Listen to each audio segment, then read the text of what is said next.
Take a moment to imagine something for me. Now, not all of us have been in love, but most of us have at least experienced a crush. Think about that feeling. Think about how they make your stomach go into knots, or your throat get tight, or your knees get weak. How their thought in your mind can bring a smile to your face. How you want to talk to them more than anyone else in the room. How your eyes linger on their back, their neck, the curve of their hip, and you think, how could someone so perfect actually exist? And you're happy.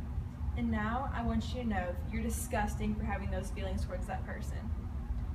That is what society has conditioned homosexual people to think about from an experience so innocent as the gesture of a crush.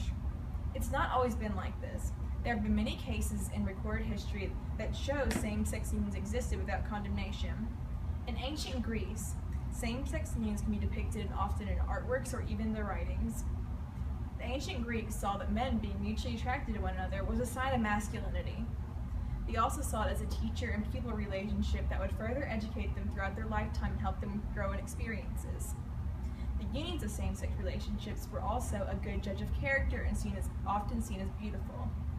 Same-sex unions also existed in Rome and were documented and recorded in such high society where even emperors partook in it.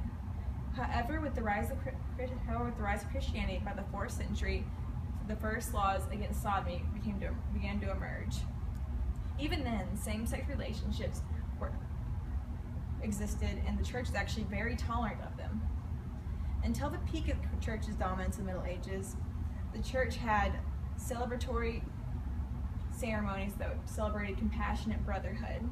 But in the 13th century, laws against sodomy came up, and over the next several centuries, any manner of the behavior or even indications of homosexuality were deemed unnatural, deviant, perverted, and a threat to society.